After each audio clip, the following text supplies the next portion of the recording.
Magandang araw po muli mga boss. Kung ganito po yung sasakyan nyo at pag tinapakan nyo po yung preno nya ay parang may sumisipol o kaya yung parang may gumaganon, madali lang po yung gagawin nyo mga boss. Tanggalin nyo po muna yung gulong, i-jack nyo siya. Tapos pag natanggal nyo na po yung gulong, kumuha po kayo ng tools nyo. Simple na naman ang tools nyan, flat screw lang po, plier, at kung pwede, dagdagan nyo na rin ng ball hammer. Yan. Gamit ka ng plier, meron po yung clip sa pin. Tatanggalin mo po yan mga boss. Ayan yung tinanggal ko. Dalawa po yan, taas tsaka baba. Ayan po. Pag naipit mo siya ng plier, iangat mo lang po yan. Matatanggal mo na. O, tingnan nyo, di ba? Tanggal ko na. Tapos, paluin mo po yung pin niya palabas. Ayan. Ayan yung pinapalo ko. At pag okay na, pwede mo nang ipitin ng plier mo yung pin o hilahin mo lang po yan para matanggal mo itong pin niya dito sa brake pad. Ayan o. Tingnan mo, ganun lang ginagawa ko. Diba, nakakita mo naman, basic lang. O, dito naman sa baba, may isa pang pin yan. Para matanggal mo na itong fitting kit niya. Ayan, yung fitting kit yung kulay tanso. Ayun po yun. Tapos, ipasok mo itong flat screw mo sa gilid ng brake pad mo. I-atras mo yung brake pad para yung piston pumasok sa loob ng brake caliper at maluwag mong matatanggal itong brake pad. Ayan, kung mapapansin mo yung brake pad, medyo manipis na rin. Kaya lang, importante po, syempre dapat may budget para mapalitan po yung brake pad. Hindi man urgent para palitan, pero nasabi ko na sa kanya.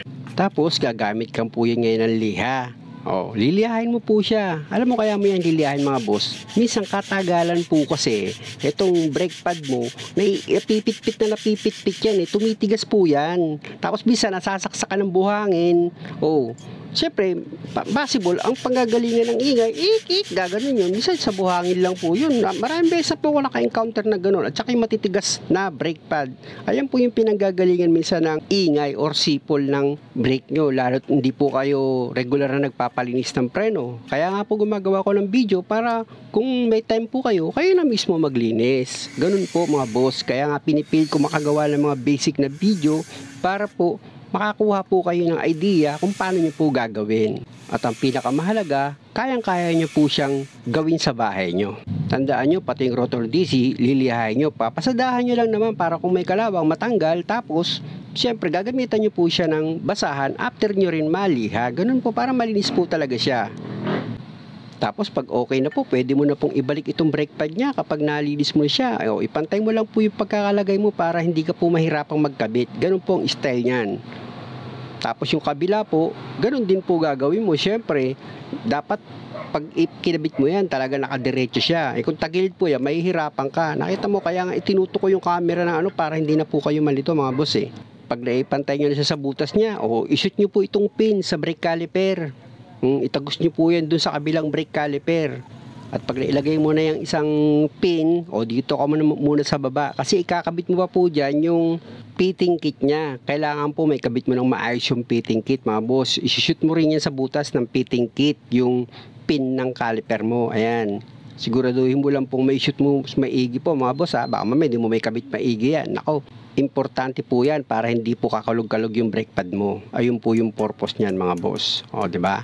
Dito sa parte ng pagkabit ng pin mga boss, diyan ka lang naman medyo mahihirapan kasi syempre lumalaban na po yan pag nandyan na po yung fitting kit mo. Kaya kailangan, ang diskarte mo dyan, yung butas ng brake pad mo, siguraduhin mo lang pong tatapat po para yung pin ng brake caliper mo, ayan po, may shoot mo doon at tumagos po siya sa kabilang brake pad. Tandaan mo, wala sa pagalingan ng kabit ng caliper pin yan. Okay lang kung magtatagal ka. Hindi ka naman talaga mekaniko. Ako nga, nahihirapan din sa pagkabit ng pin eh.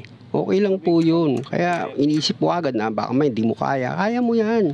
Kung ako, nahihirapan din ako maglagay ng pin eh. Ako kasi mga boss, ang trabaho ko talaga is para bigyan kayo ng mga idea.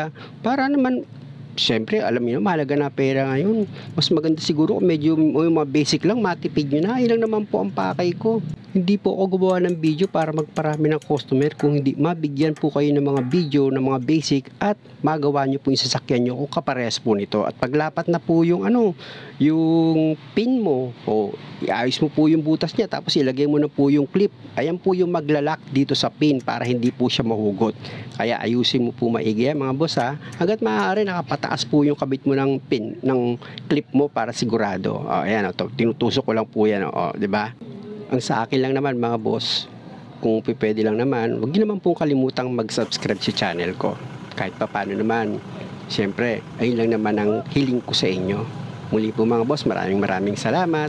Huwag niyo na rin po kalimutan magpindot sa notification bell para lagi po kayo updated sa bawat video na ginagawa ko. Mga boss, maraming salamat sa inyo. Sana meron po kayong nakuhang idea kung paano po maglinis at magkabit ng ganitong klaseng brake pad para sa ganitong klaseng sasakyan. Basta tandaan nyo, pag ginaya nyo po yung paggawa ko, dagdagan nyo lang po ng kaunting ingat. Salamat!